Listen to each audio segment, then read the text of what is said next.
Good morning again, everyone. This is your MC, Sunny Lou Williams. Thank you for your patience as we started about a minute late with some still troubleshooting for our panelists and attendees. So thank you all for your patience. We're going to go ahead and get started. Our next session, Recovery Capital in Our Faith Communities. I'd love to introduce Justin Phillips, Executive Director of Overdose Lifeline. Justin Phillips is a mother of 3 children, 2 boys and a girl. One of her sons, Aaron, age 20, resides in heaven due to an overdose of heroin in October 2013. Justin has spent her career in the nonprofit and public sector educating parents and caregivers on the prevention of childhood injuries. In her personal life, she has involved herself with the important cause of alcohol and drug recovery. Despite her best efforts, she could not help Aaron win his fight or beat the powerful drug heroin. Justin believes in advocacy and grassroots efforts to make impact in the community. Following the death of Aaron, Aaron's friend Jake, and countless other lives from heroin and other drugs, Justin has decided to dedicate her life in their memory. Justin provides her expertise, her passion, and her experience through Overdose Lifeline, a nonprofit created to raise awareness and eliminate the stigma of drug addiction. Overdose Lifeline is a place for hope. Joining Justin today is Reverend Andrea Martin Boutselis. Reverend Andrea is an ordained minister, Christian Church Disciples of Christ, Master's of Divinity degree. She is an endorsed chaplain and currently the chaplain at OrthoIndy Hospital and chaplain at Fairbanks Treatment Center. In collaboration with Justin Phillips, Executive Director and founder of Overdose Lifeline, working with communities of faith to address substance use disorder has been her main focus and area of passion. The conviction that is in place with a supportive faith community to walk beside persons in recovery is a crucial component of spiritual healing. We welcome Justin Phillips and Reverend Andrea Martin to share with us. There. Hi, good morning, Hi there. Dr. Can you hear Reverend me? Andrea. We can, Hey. yes. Good We deal. are Sorry you can't see me, but at least you can hear me. You're sounding great and very crisp and clear. We're going to go ahead and introduce Justin Phillips to provide an overview on Recovery Capital, and then Reverend Andrea will hand it off to you on a discussion of the Faith Project and the communities that you're serving today, and then we'll get right into our panel. Okay. Perfect. Thank you, Sunny. Good morning, everyone in this virtual space. My name is Justin Phillips, and I'm the founder and executive director of Overdose Lifeline, as Sunny mentioned. I'm working to share my screen, and I push the button, Sunny. Yes, Justin, if you go to your PowerPoint at the very middle, yep, go ahead and click on that. You got it. Okay. Sorry, everyone. My technology skills. All right, here we go. Yay. So as Sunny mentioned, I'm the founder and executive director of Overdose Lifeline, and we're a nonprofit based here in Indianapolis, but we do serve the state of Indiana. And we've been in existence since 2014, and our primary mission is to provide hope to families, individuals, and communities affected by the chronic disease of substance use disorder. And our work began primarily around increasing access to the overdose reversal drug naloxone, and we still do a great deal of that work. But we also do a lot to raise awareness and change the knowledge base around this chronic disease. So we provide youth prevention programming. We work with first responders to help them understand why it's important for them to approach this as a chronic disease. We have continuing education programs online if anyone needs any kind of medical or non-clinical continuing education units. We just really want to change the way this is approached as a chronic disease as opposed to a lack of will and or a moral failing. And that is why we started our Faith Project last year that Andrea will discuss later. And I'm just going to talk a little bit before Andrea comes in about substance use disorder and recovery capital and the importance of recovery capital. Apologies. So When we look at why someone develops substance use disorder, there are really two main categories of risk factors: biological and environmental. So yes, absolutely, we know that if someone has substance use disorder in their family, they are 4 times more likely to develop it themselves, right? And gender also plays a factor, and other co-occurring mental wellness concerns. So if someone has depression, for example, clinical depression, and they're diagnosed with depression, then their likelihood of developing substance use disorder increases. But then we also know about these environmental factors, right?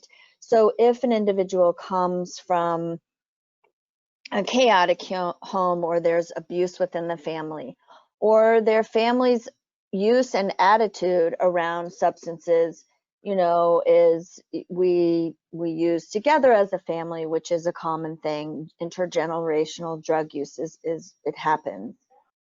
Peer influences obviously play a big role, the attitude of the community, and then if the individual has some challenges with social skills or school achievement. Honestly, people use substances initially, and then it turns into misuse, often as a coping mechanism. So we know that there is something called adverse childhood experiences. Maybe you've heard about it.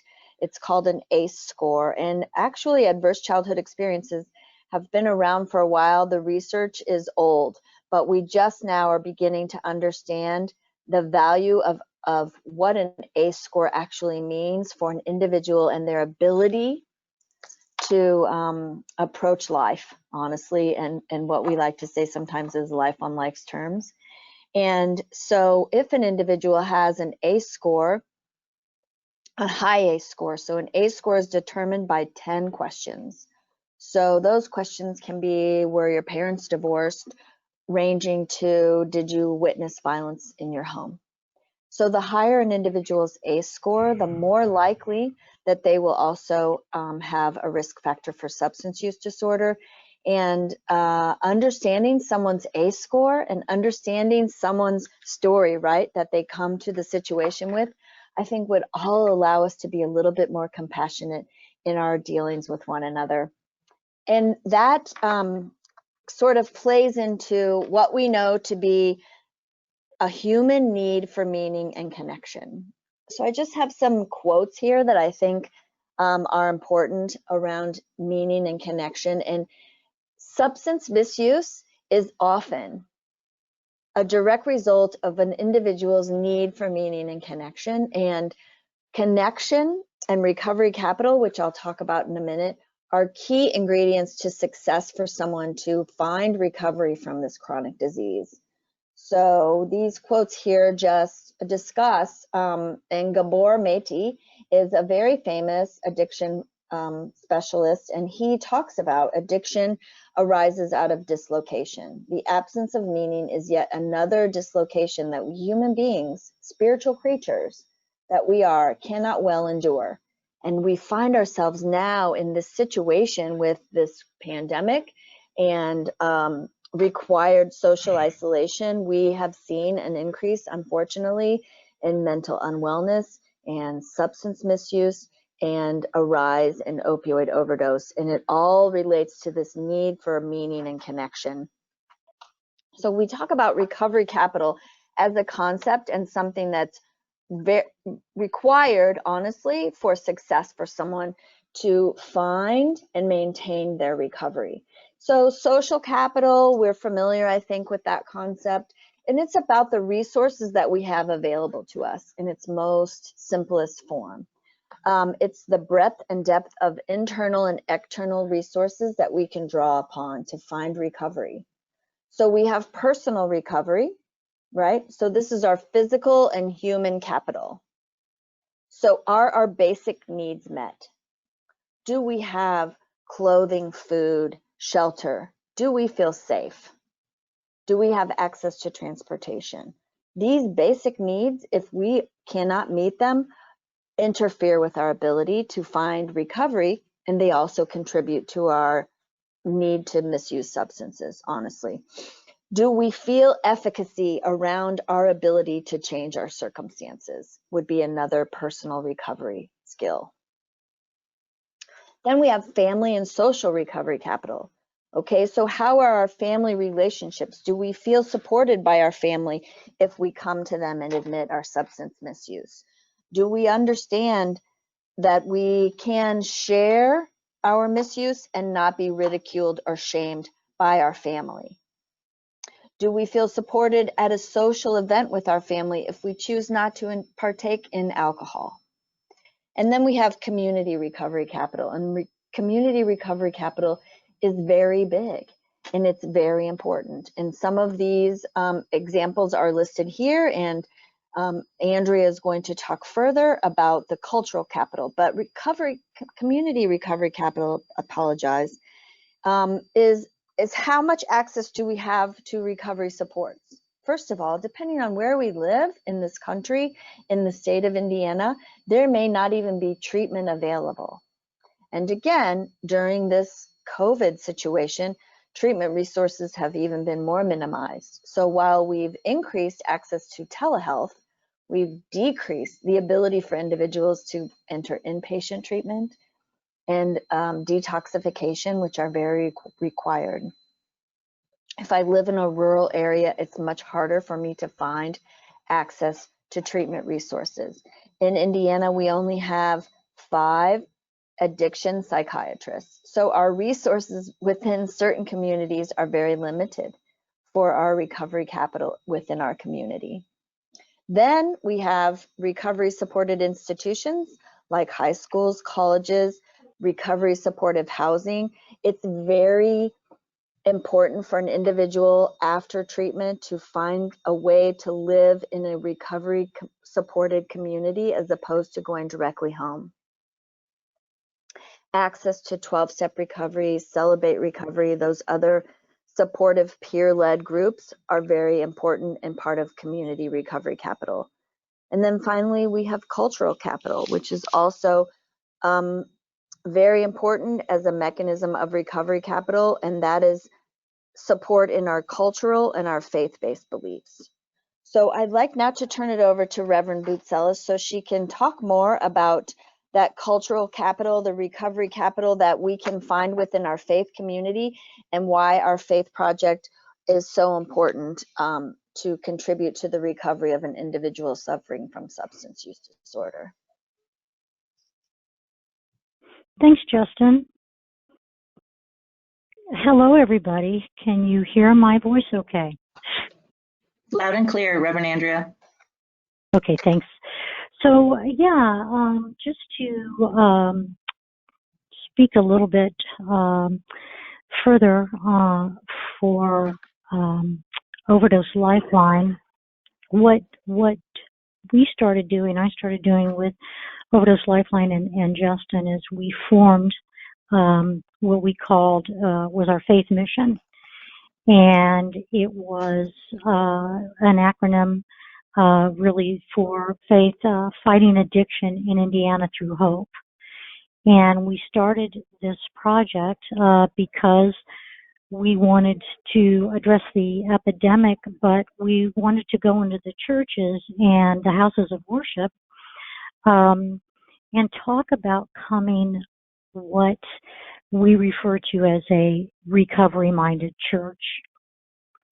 And our goal was within that community to teach prevention, provide resources for families. We conducted naloxone training, overdose prevention, and we basically really wanted to educate congregations about substance use disorder and recovery.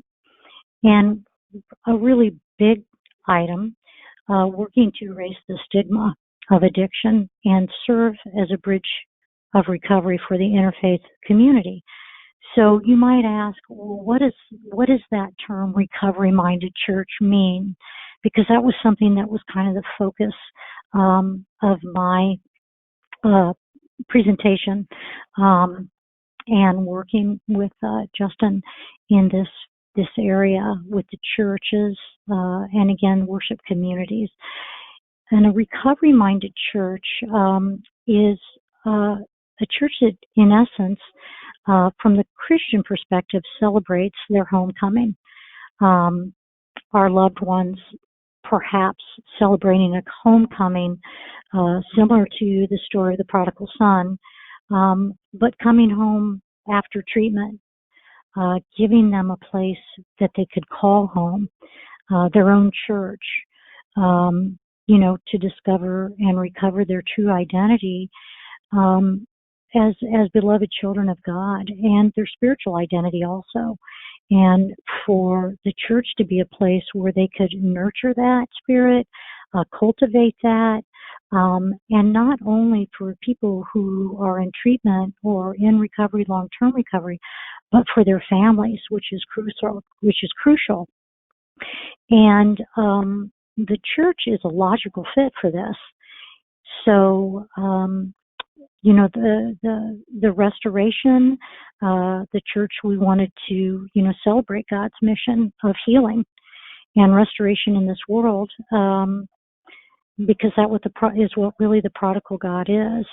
And that's where the joy and the hope are and found, where we find that. So, we have found, and I have found personally working in the churches, and this has really been, I'll just be really honest with everybody, this has been probably one of my largest sources of frustration, is a little bit of pushback because of the stigma. And when I first started doing this work, I spoke to leaders of very large congregations, and I said, why the silence? What is going on? Why won't the church address this? This is a serious epidemic. We are losing so many people, and the impact on the family is horrific. And yet people are they're staying silent. And it was just flat outright brought to my attention, Andrea, this is a stigma that we don't want to talk about. We don't want to take this on.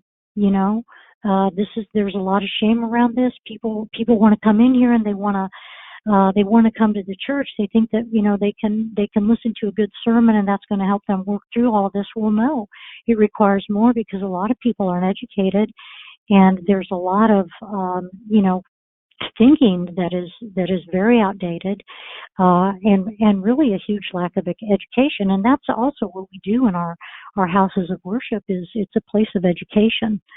So that, is, again, we wanted to help these churches work with the congregations to teach them even what stigma means, and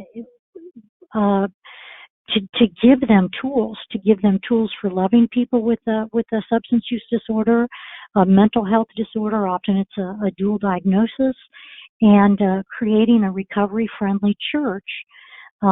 Which currently I have, because I have a wonderful pastor, but we've been working at this for a couple of years. So there are several myths and such that I'll talk about a little bit later, because I think we wanted to open this up for further discussion. Thank you, Reverend Andrea, and thank you so much to Overdose Lifeline Executive Director Justin Phillips for sharing this important recovery capital regarding personal, family, social, community, and cultural recovery components.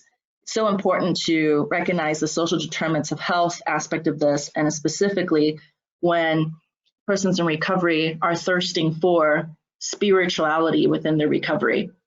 Hence, let's turn this over to the interfaith discussion on fighting addiction in Indiana through hope. I'd like to invite our panelists, Reverend Andrea, Pastor Tammy, Reverend Shelley, and Imam Ismail, to unmute their mics and to share their video as well. And as you do that, I will go through and provide some introductions and your biographies. Pastor Tammy Butler from the House of God is a certified training consultant and is the managing principal with Engaging Solutions, where she focuses on the firm's planning and community outreach sector. Prior to that, Tammy spent over a decade in state government as a fiscal analyst for the Indiana House of Representatives Ways and Means Committee. She was Assistant Director of the Indiana State Budget Agency, Director of Claims Management for the Indiana Family and Social Services Administration, and Data Director for the Office of Medicaid Policy and Planning. She is the immediate past president of the National Association of Women Business Owners, Indianapolis, and pastor of the House of God Church. She is the proud mother of BJ and Miles. Reverend Dr. Shelley Wood is an Illinois native. She and her husband, Blake, have 3 children, McLean, Madeline, and Jackson. Reverend Wood has her BA in English and Political Science and a master's in counseling, all from Eastern Illinois University, and a master's in divinity from McCormick Theological Seminary. She completed her doctorate of ministry at McCormick Theological Seminary in May 2016. She is the senior pastor at Orchard Park Presbyterian Church, located along the boundary of Indianapolis and Carmel. Shelley has a passion for preaching, community building, and creating opportunities for mission and service. When she isn't working in the church or driving kids to their activities, she enjoys running, biking, writing, and joining her husband for a night out at the symphony or theater. Imam Ismail Abdul Alim is the Imam and Director of Masjid Al-Mumin at the Share Center. Chaplain of the Indiana Department of Corrections since 2000, he has supported a significant and countless reentry persons in finding their focus on long-term recovery. He is also the National Director of Reentry for Muslim Alliance of North America, and he received his Imam training through the University of Al-Qura in Makkah in Kuwait. Thank you all for joining us, and we appreciate your leadership and also your insights. We'll start our panel today with the question of, please introduce yourself, your organization, and the key tenets of your faith in regards to mental health and addiction. And we'll invite Reverend Andrea to start, followed by Pastor Tammy, then Reverend Dr. Wood, and then finally Imam Ismail. And we'll, for the purposes of our questions today, continuously go through in that order, and then we'll open it up to questions from the attendees.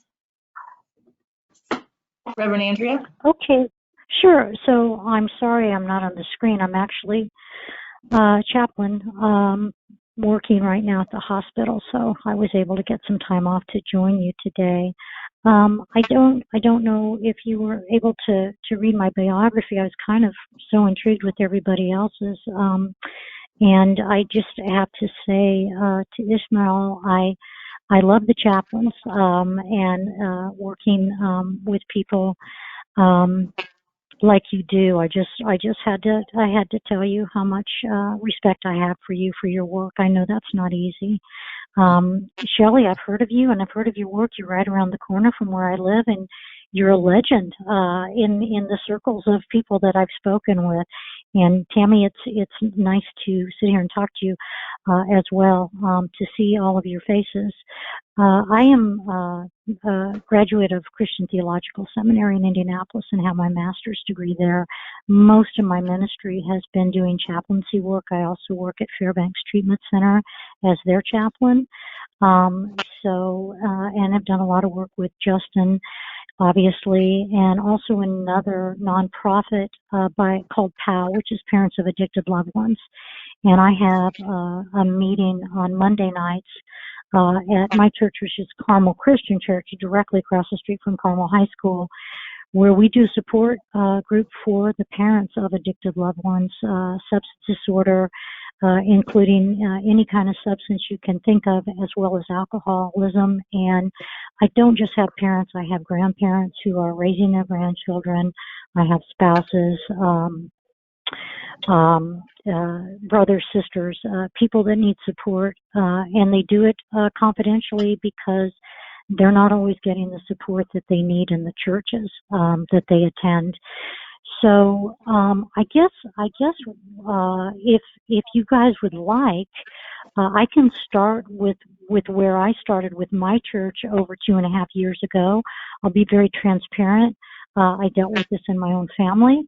I have a son who was a heroin addict, and it was a full-blown crisis. We were afraid we might lose him, and I started finding out that nobody wants to talk about this in the church community.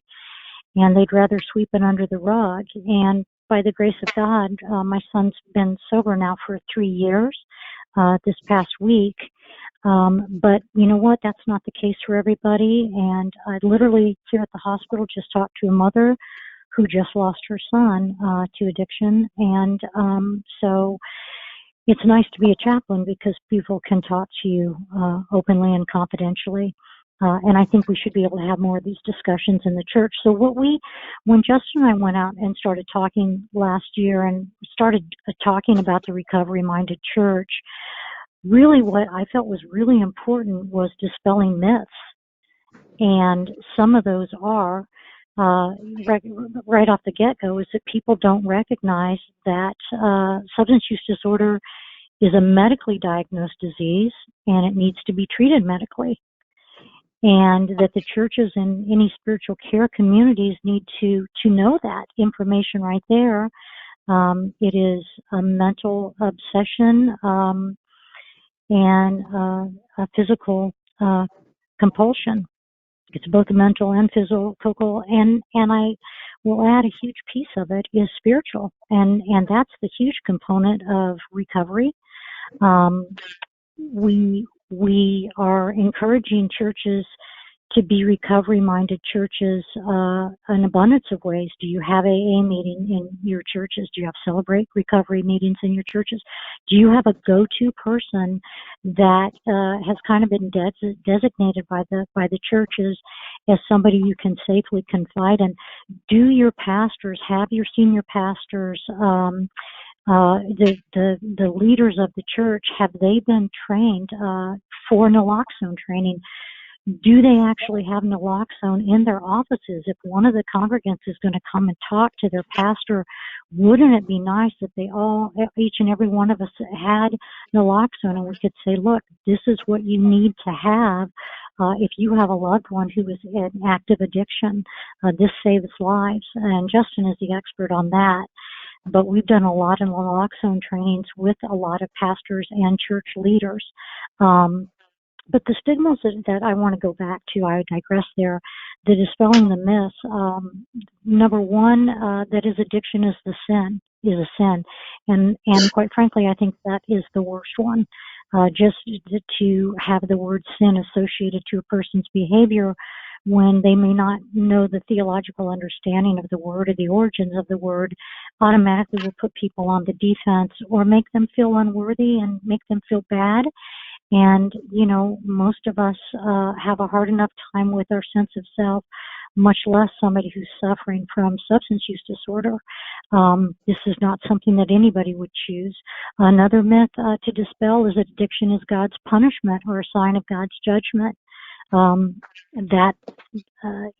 We could talk forever about these together as people who are in the faith community.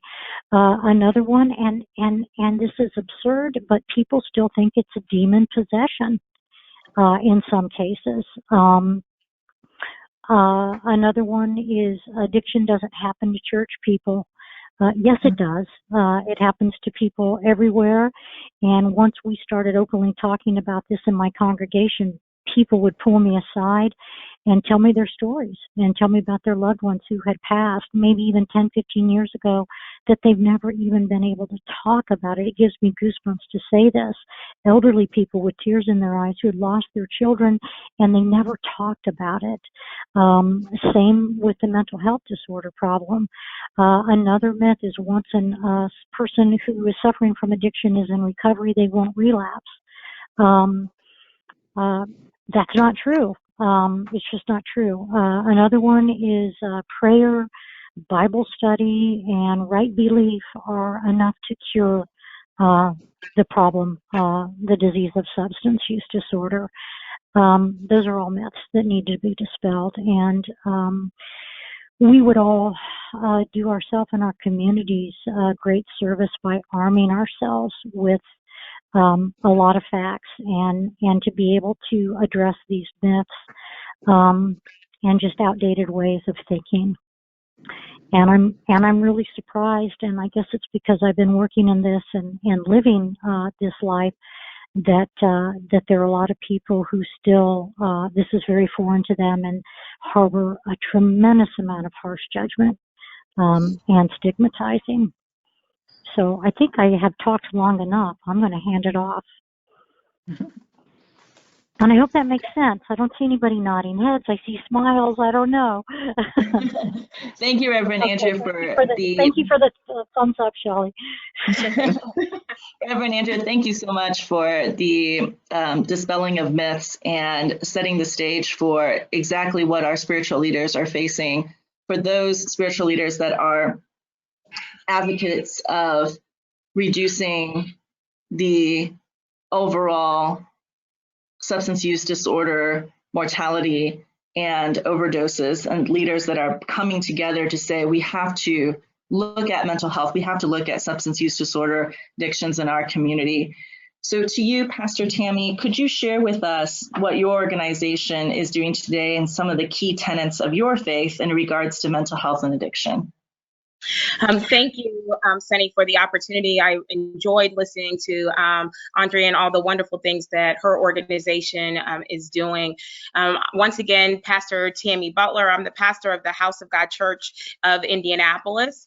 And our motto is where you are embraced by love and encouraged to believe. We are 3 blocks east of the state fairgrounds and located in the heart of 46218 zip code, which is an area full of love and life, but also there are things that continue to plague that community. And so as we are there, our goal is to make sure that as a church that we are more than an occasional gathering place for believers, but we desire for it to be a place of hope, liberty, and peace. Our vision is for everyone to experience the love of God and bear good fruit. And our mission is a biblical mission to lead people to an abundant life through salvation, reaching the lost, teaching God's word, nurturing believers, connecting to community, and uplifting those that are in need. And for us, it is very important to have programmatic efforts that are happening within our church to be able to support those that are experiencing addictions, and that everyone needs to do self-care as it relates to mental health. I myself, my uncle died of an overdose, and so I'm very passionate as it relates and intentional about mental health and addictions and being able to make sure that people are getting the services that they need. One thing that was very important for me as a pastor, I actually became a part of First Shepherds, which is a pastoral mental health task force. It was inspired by the widespread existence of mental health issues that actually happen and are often ignored, untreated, and misdiagnosed within the community of faith leaders. It was founded by Kamish Nunley, who is a psychotherapist and founder of Health Healing Your Hidden Hurt. And for her, it was really important that spirituality and emotional health will integrate. And it is integrating theological principles and psychological practices.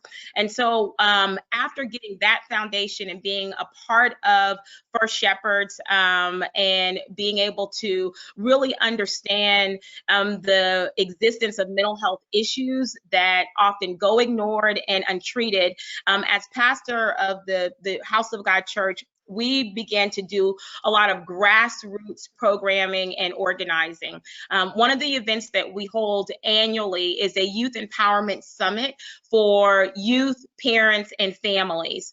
We do a health fair that includes mental health providers to be there. We have conversations with, we bring in resources and sit down and do roundtables with youth and families, as well as parents, as it relates to addictions, things to look for, what could be gateway drugs as well. And also it has a mental health component that is a part of that. We've also partnered with Kinsey Academy and most recently brought in Nakisha Talbert is one of our resources that we utilize. She's a mental health equity consultant and a certified laughter empowerment coach. And so it's been really helpful working with her. She's the founder and CEO of Duo Empowerment Services. And because we primarily serve the Black community, we wanted to make sure that we were bringing in mental health resources that were Black therapists, Black psychotherapists, and the like, so that there was a larger opportunity for that connectivity and relationship of people having resources that looked like them. And then also the peer component of that, where there are members of our church that have gone through addiction and recovery, and now in a place to be able to share with others their stories. So primarily Kamish Nunley with Healing Your Hidden Hurts, as well as Nakisha Talbert Banks, who serves with Duo Empowerment Services, are the primary resources that we utilize to be able to support those that are in our church and wanting to have additional mental health, as well as seeking support for addictions or our recovery. We also hold annually a women's retreat, and part of that women's retreat always includes a component of mental health and addictions. Last year, we brought in Rosalind Huggins, who Douglas, who is the author of Navigating Through My Storms. She had almost faced 16 years to life. She grew up in the neighborhood where our church is during the time of the crack epidemic, and has written a book and shared her story with the women of our church. And it was such an amazing event that we are going to continue having those conversations where when she was able to share her story, others began to share their stories. And that's what we are really trying to make sure that we're creating, is an atmosphere of transparency where people feel comfortable in facing their demons and the things that they're struggling with. During our food pantry, we have a partnership with Gleaners Food Bank, previously had a partnership with Trader Joe's. And while people are waiting on their boxes or their food, group mental health counseling being provided while they waited. And that was something that we were doing. And it was very beneficial because, people come in, they get their numbers, and then they sit. We have prayer, and then we turned it over to Kamish Nunley to then lead us through group counseling. At that time, we had experienced a lot of grief in our community as it related to homicides. We actually were even in service one Sunday, and someone was shot right outside our doors, and the people that were trying to help came running in the middle of service. And so we thought that it was very important to be able to provide mental health counseling because of all the trauma that was being experienced, and that happened in combination with our food pantry. In addition to that, we also celebrate and support members that have been struggling with addictions. We do weekly messaging. We have a service called Text in Church that we leverage, and we send out weekly messages. We also, during our weekly Sunday services, provide an opportunity for testimonies so that people can share their experiences, what they've been through, and be able to encourage others, because the Bible says that others are delivered by the testimonies of others. And then after service, we always allot time for talk it out sessions so that people can come in, share, and speak with me, and we can be able to assess what their needs are and be able to make referrals. We also have a partnership with Employ Indy and Engaging Solutions to provide employment opportunities, and then also with Dress for Success, where I also help serve as a facilitator for various sessions, and then getting our women connected with Dress for Success to be able to go through that program as they come as additional recovery supports. Also, we have a partnership with Galore, which is a women's accountability group, to be able to funnel women's been through that. And they meet and help women develop their vision, their personal plans, and then helping hold them accountable to those things.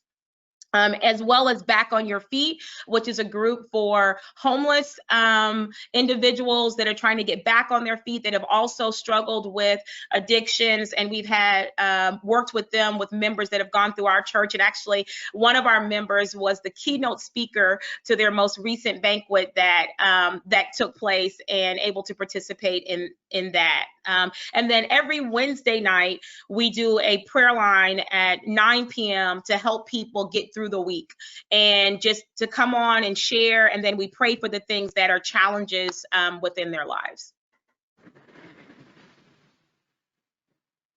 Pastor Tammy, thank you for that comprehensive programming. We certainly see an incredible opportunity for every individual in their walk of not only faith, but also recovery, to participate in the programming that the House of God is providing for today. Thank you so much for sharing. You're very welcome. Reverend Dr. Wood, would you please also share with us the tenets of your faith and what Orchard Park Presbyterian Church has been supporting in regards to programming? Sure. Good morning still. It's good to be with you all and meet you virtually. I am the pastor here at Orchard Park, which is on 106th Street and Range Line. It's in Carmel, although we have the mail comes from Indianapolis. So we're a little hybrid-y. And we sit in the Orchard Park neighborhood, which is the lower socioeconomic neighborhood of Carmel. Over 65 languages are represented in that neighborhood, which I think is really interesting demographic. And I've been here 7 years, and our congregation is more of a regional congregation. People come from Indianapolis, they come from Noblesville, Zionsville, Avon, Westfield. So we're kind of a regional congregation that would be defined definitely as suburban. So just to kind of give you a higher level understanding, so being Presbyterian, we're part of a national organization, we're part of the national church. So we have programming and we have policies that come from kind of a national meeting. In 2008, our General Assembly, which is our national organization, created a policy on mental health, which was a direction by on the national level to local congregations to address mental health within their congregations. And I think the things that triggered that were multiple things. I think school shootings, I think awareness of connection of violence and mental health. I think just really needing to, I think the opioid epidemic, I think just needing to name it and not be afraid of it and to not stigmatize it were all things that instigated this in 2008, which doesn't seem like that long ago, but I guess it was. So they so just to give you some ideas of the tenets are rooted in Jesus Christ, who healed mentally ill people, called them to rise and take part in their healing, and called community to come together in supporting and nurturing and welcoming and back those who are struggling with mental illness. So there's lots of stories about mentally ill people and families who are struggling with a mentally ill a child or a parent in the Bible. And so I even think that that's a beautiful thing, that Scripture is not afraid to name that and to talk about how community is to come together. So our tenets are rooted in that. It's rooted in inclusion, in vulnerability, in dignity, and in breaking silence, and in public confession of vulnerability. So we know that if we don't name it, it becomes a bigger problem. And so I think, you know, the national church really working on this, and then local churches finding ways that it fits their context has been really important. So education, continuing education for pastors and staff and lay providers has been provided. Mandatory continuing education is required for pastors on mental illness, addiction, domestic violence, child abuse, and all healthcare issues. And pastors are required to know, of course, where treatment facilities are, how to access treatment facilities, and have contacts, you know, on a larger scale, and be able to resource them. So that's the national level, and that's kind of our tenets and the framework by which we are guided. Locally here at Orchard Park, I've been here 7 years, and it's an interesting community. It's predominantly white community, stereotypically wealthy, although not everyone in Carmel is wealthy. Certainly that's a stereotype. And also Carmel High School, I have 2 of my 3 kids go there. It's no joke. It's a lot of pressure, and there's a lot of work. And so there's a lot of anxiety that comes out of that environment. And so, and there's a lot of stigma around kind of just needing to be perfect and portray a level of that you have everything put together. So when I got here 7 years ago, within the first 6 months of me being here, we had our first suicide of a father of 4 children on Thanksgiving Day. And then a year later, we had a second suicide of a young adult who was struggling with addiction and anxiety. And then a year later, we had a third death that was a tragic car accident of a young adult, again, just due to mental illness. So that was a real wake-up call, obviously, from the very beginning, for the congregation to just be incredibly vulnerable with one another and say that we need to support each other and not pretend that while the house may look one way on the outside, on the inside, there's a lot happening. And to be vulnerable in worship was really important. So we have been working on that since then. So some of the things that we do, we have a high, of course, with the virus, we haven't housed and been able to host AA or Al-Anon or all of the other addiction support groups, but we have over 30 support groups that meet here at Orchard Park. This is really a community center. Every night of the week, it's just full of folks here, and we really value that ministry. We recognize that teenagers particularly were dealing with a high level of stress and anxiety and addiction issues, and so we have an endowment fund that is supposed to be in support of youth values, and we use that endowment to we have a therapist here on site who has her own private practice, and we provide free counseling to any teenager who needs it and the parents or siblings of that teenager. So a lot of times it's the parents who need the help first to try to figure out, you know, like maybe the kid doesn't even want to come and things like that, or grandparents. And so we, you know, if there's a teenager involved, we will help the entire system with that, but we provide 100% free counseling for that teenager and for that family system. And so mainly those issues are around anxiety and addiction, but things can and depression, but certainly there are other issues that kids struggle with as well. Right before the COVID virus hit, it was Lent in the Christian tradition. And so Lent is the season that comes before Easter. And so we took those 40 days to focus on mental health and mental health awareness. I preached every Sunday on a different mental health issue.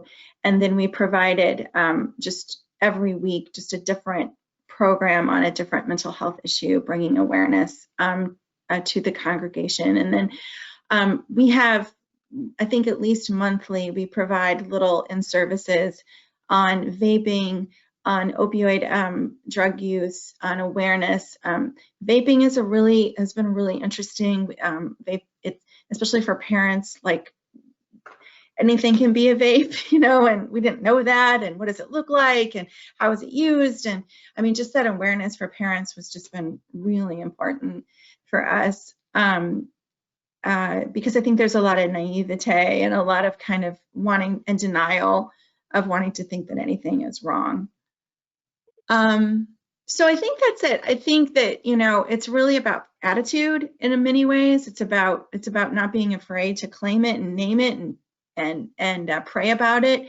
And I think that would be the last thing I would say, is that there is not a prayer that we don't have on the Sunday morning or within community that we don't just name that in our prayer. And we don't, that is part of who we are, is we are mental people, and we are people who need to acknowledge where our souls are. And so, so that's just kind of in our DNA. And I think that we just don't shy away from it. And I think that's likely a culture shift within the last decade. I think that does it. Thank you so much, Reverend Dr. Wood. I think it was extremely impactful in your discussion about the standardization and having specifically trainings towards church leaders, specifically on mental health, and being able to broaden the discussion of how content and context were specifically being supported within the community, especially with, unfortunately, the tragic events that you detailed. So thank you for, of course, your servant leadership and your service throughout. You bet. Imam Ismail, could we have you, sir, give us an overview of the key tenets of your faith and also programming that is being supported today through your leadership at the Masjid Al-Mu'minin? Yeah, thank you for having me. Let me begin by praising God. We seek his aid. We ask for his forgiveness. We seek refuge in him from the evil within my own soul and from the consequences of our evil actions. Masjid Mu'minin is a community masjid, and I'm right around the corner from Pastor Butler. So I'm looking forward to having a relationship with her, a very godly relationship, of course, that maybe we can collaborate and work together in doing some of the things that we both do. We're a Islamic house of worship. We believe in God. And the Muslim faith is a community of abstinence. But as humans that we are, we don't always live up to our ideals and our principles. And therefore, that we have to do whatever we can to assist in that transition from being a person who is constantly struggling into one who has achieved a higher purpose and actually become truly and fully human.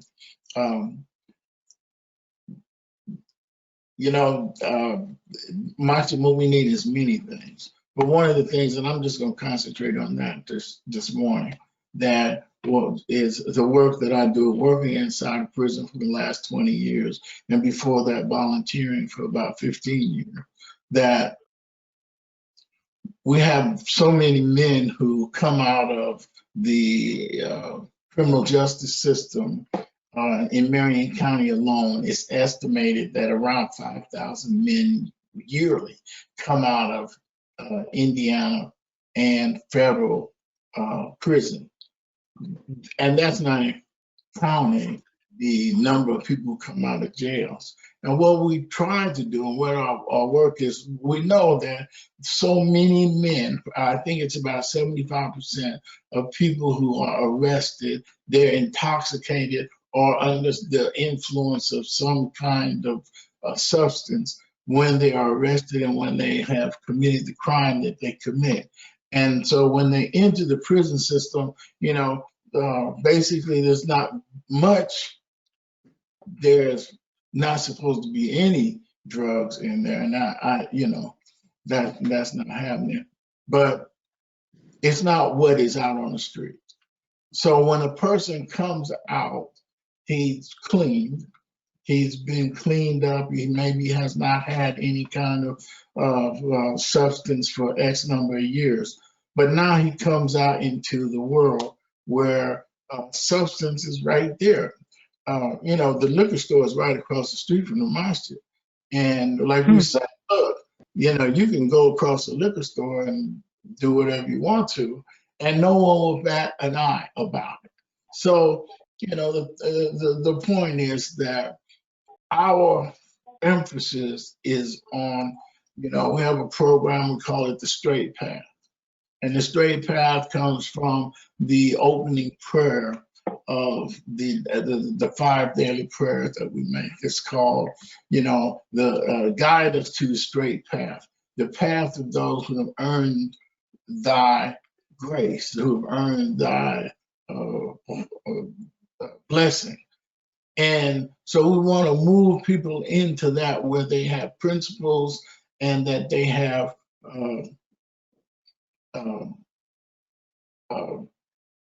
ways that they're able to maintain that sobriety and maintain that staying away from the substance abuse.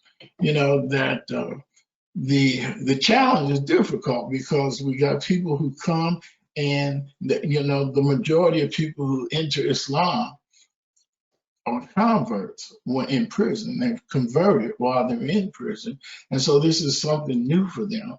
And so when they come to a masjid, as we have, that this is the first time they've ever been inside of a masjid, a mosque. They've never been in it before. So then this is something new for them.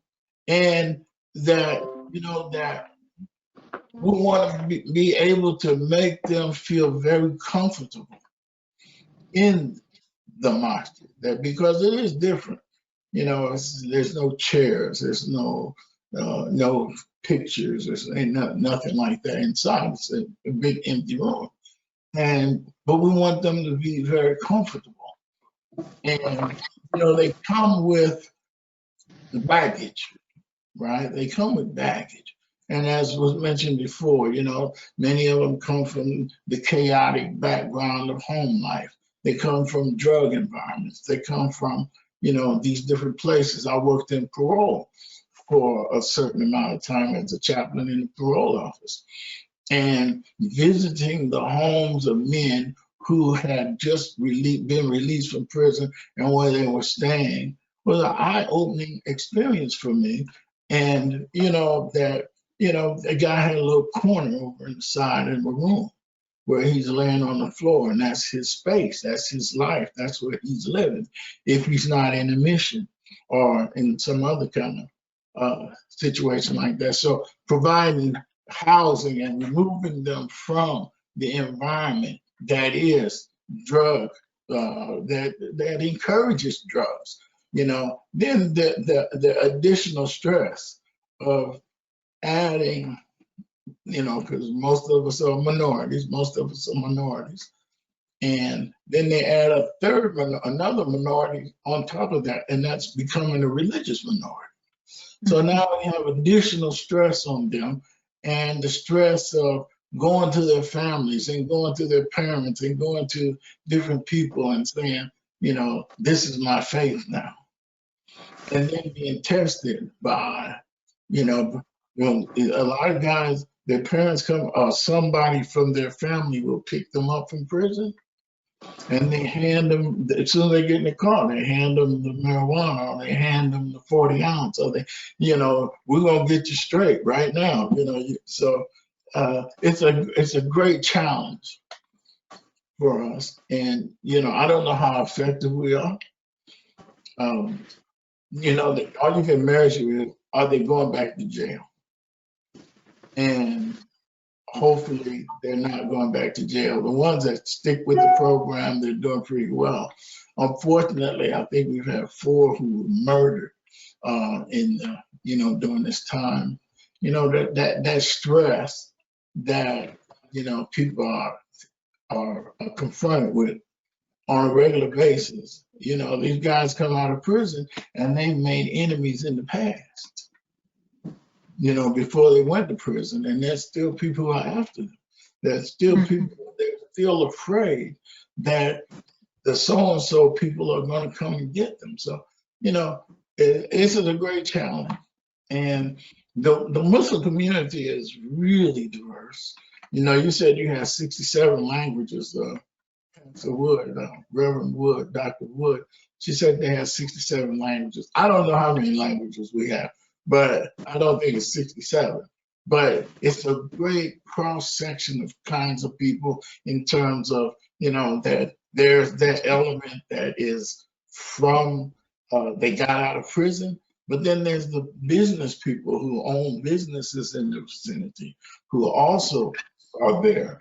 There's, a number, one of the things that we provide is we have doctors.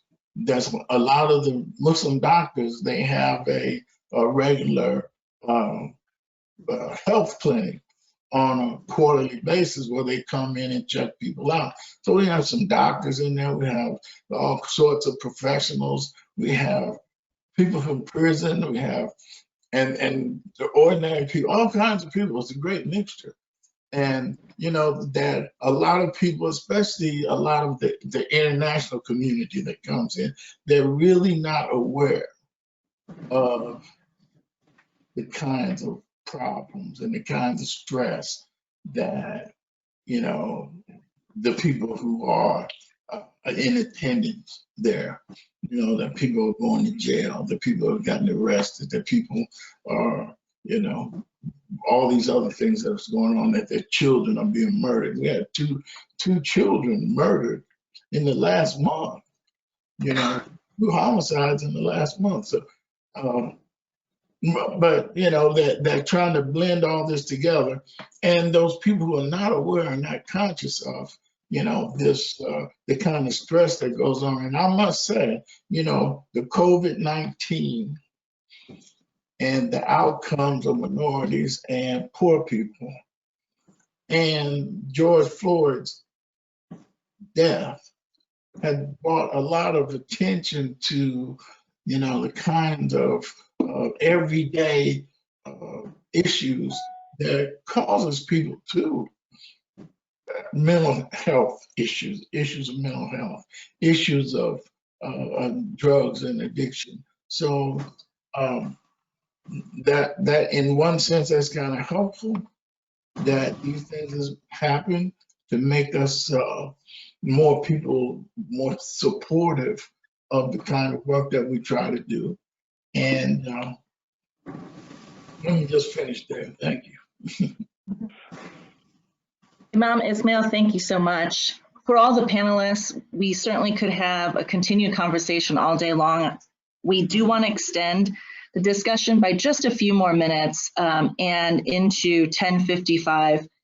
Imam Ismail shared some of the very serious realities that our persons in recovery face when they come out of reentry. But it's not simplistically just reentry, it's through all walks of the recovery journey. Faith leaders, when you look at the community that is composed of your congregations, and you think about the cultural competency that is needed in order to continue to serve and expand your servant leadership, to continue to support families that are in crisis, to reduce the trauma that is being continuously perpetuated what are some things that you look towards in continuing your hope message and in continuing the programming? What are things that you are looking to do to ensure that that cultural competency is ingrained within the programming that you are providing, so that it accounts for limited English proficiency, it accounts for inclusiveness of LGBTQ plus persons, it accounts for individuals that are seeking potentially your mental health and addictions programming specifically for the programming and not necessarily for the faith. So I open it up to the faith leaders to comment.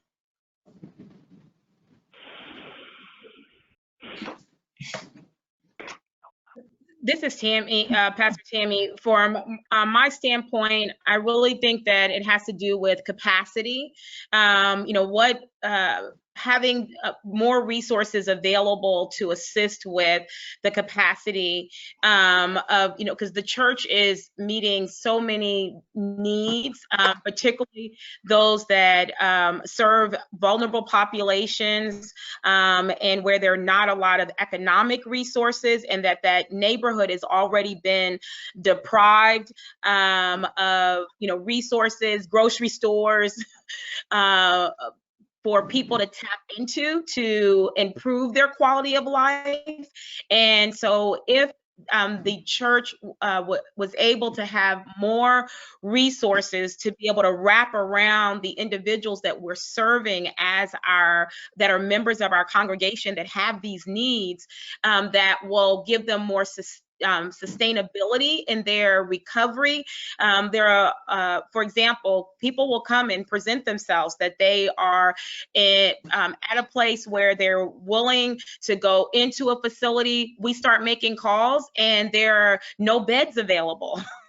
To be able to take them. And so, and then once they come out of a facility, there's not a lot of long-term supports that exist here in Indiana for us to have additional referral treatments. There are members of my congregation that we've worked with, places that were on the East Coast, to get them into a program because it was a program that was more long-term and helping them through employment resources and jobs and everything, so that they could then be prepared to return and take care of their children.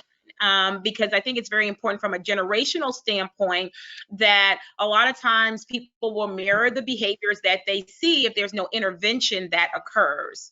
And so for me, I think it's the resources of therapists, the importance of mental health really being at the forefront, and as we're speaking about it, but empowering ambassadors within our congregation to get the resources and the tools and the training that they need to be able to help in the effort as well.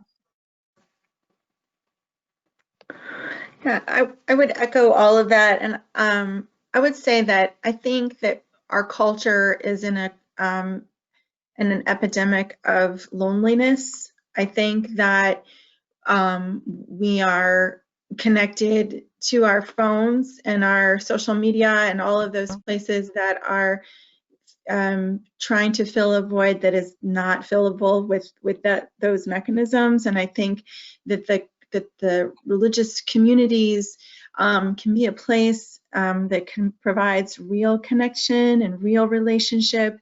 And I think it is unique in that it provides an intergenerational connection that we don't have anymore.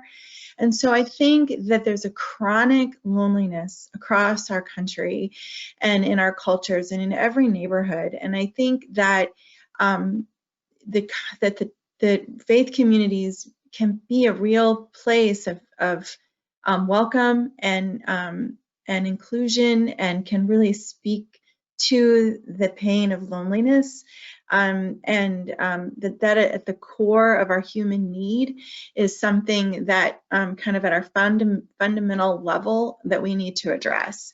That's beyond like the resources and things like that. It's just, what do we need as human beings? We need connection. We need community. We need to know that we are valued, named, identified, and loved. That to me is just kind of like our overall function that we need to kind of keep our eye on. On a practical level, by far the hardest thing that I struggle with is walking alongside someone who's having a psychotic break or a mental, at a place of that they are unable to kind of carry on in their day, and they need to go somewhere and get help right away.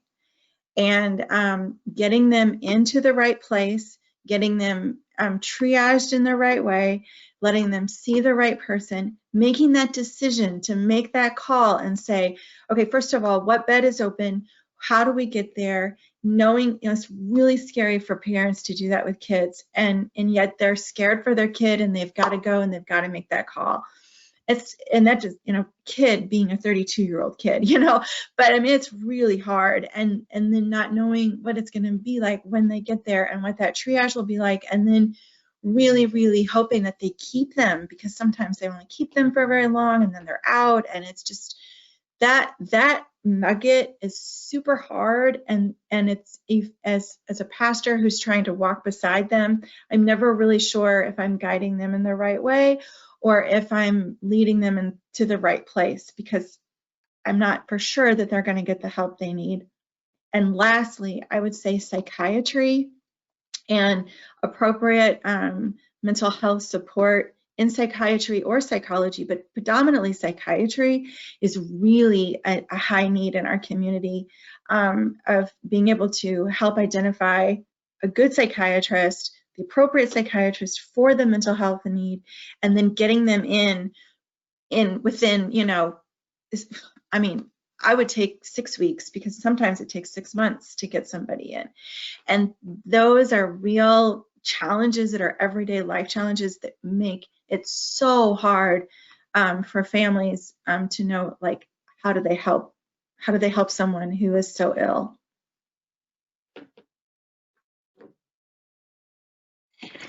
Yeah, What and I was, oh, I'm sorry, go ahead. No, what I'm so happy about is, you know, that this effort now to look at drug addiction and as an illness, you know, that is an illness. It is a disease. It is something that that is, you know, where in the past it's been handled as criminal, and so many people thought of it that if they, you know, I know people that did 2 or 3 years in prison for smoking marijuana, for having a stick of marijuana, you know, back in the 60s and like, and they may have done a couple of years in prison because they had smoked a little grass or smoked a little weed, which, you know, that we need to make sure that we're not criminalizing everybody who has this problem and filling prisons up with, you know, one thing I think that particularly bothers me was see the guy who's a drug addict, who has a drug problem, who can't seem to get it together, and eventually they'll send him to prison. But he's in there with murderers, you know. He's in there with people, you know, who have really done some horrible things. So, you know, I'm just happy, and, you know, that, you know, and hopefully that we'll be able to, you know, get the proper funding for the kind of social workers and the kinds of psychiatrists and psychologists and the like that will be able to help this epidemic, because I'm looking at it as a, you know, I'm a baby boomer, and I'm looking at it that this drug epidemic didn't start yesterday. This thing started back in when I was a young teenager, when I was a young man. And it's evolved, and now we're getting the third and fourth generation who have been affected by grandpa was a drug addict, and you know that. And these are the kids on the streets that are causing so much of the problems. So I just hope we're able to intervene at this time and, you know, do what we can to keep it away from criminal activity. And I would piggyback on what Ismail was just saying in regards to the criminal activity piece, because we find a lot of people that we're able to assist and help them get back on their feet, but they still have a record. And so now trying to get employment, and so it creates a barrier to real recovery when you're not able to get a job and sometimes get housing and the like because of the addiction that was criminalized in many ways. And so I think that that's an excellent point that we have to continue to raise. And we know that there, once again, is disproportionality in that when you look at communities of color.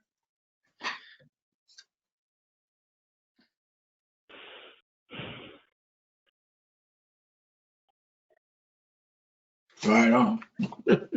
Phenomenal. Faith leaders, thank you so much for all of your support and time today. We could certainly continue on the conversation. I hope we do, as we will welcome you back and continue to have the dialogue within our state. We would be remiss if we did not give an opportunity for Justin Phillips to just simply share with us, for all of our providers on the call today and all of our community service folks, Overdose Lifeline does provide Narcan. Justin, would you jump back on to share how organizations can actually receive Narcan from Overdose Lifeline? I sure can. And if I can get my computer to function properly quickly, I could show you where on our website. But before you let me share my screen, if that's a possibility, Sunny, I need to find. Absolutely. So recently we received some funding from the state of Indiana and the governor's office to provide access to naloxone, the overdose reversal drug. And we will continue to do that, as we always have, free of charge to individuals and organizations that are interested in making this available to their communities or people that they care about. So I'm trying to, we have a new website, so of course I need to find it so I can show you exactly. Okay, Sunny, can I share my screen? Yes, presentation rights are transferred to you now. Great, thank you. Everyone can see that? Yes. Mhm. Yes. Okay, so this is the actual place on our website. If you look at this link up here at the top, 2020-Indiana-naloxone request, you can find that by going here to our work and then under about naloxone. And then if you click here to this page, we just have a simple request form, and we are required, as most of you know, if you get any type of grant funding, we're required to just collect some simple information so that we can report back for the funding, as well as hopefully continue to make this sustainable as long as the opioid overdose crisis continues. So these are overdose reversal kits, as I mentioned, that are free. Normally, if an individual or someone went to purchase one, it would cost anywhere between $75 and $150. So that's what we have available. And we can either come to your church, synagogue, house of worship, and do a community training for people if you want to invite your community in. Or we can train you and set you up to be able to be a resource for your community, either way. But I just encourage you to look over this form, but you're welcome to send me an email. It's Justin, Justin, at overdoselifeline.org, and we can talk about access and that bigger picture anytime.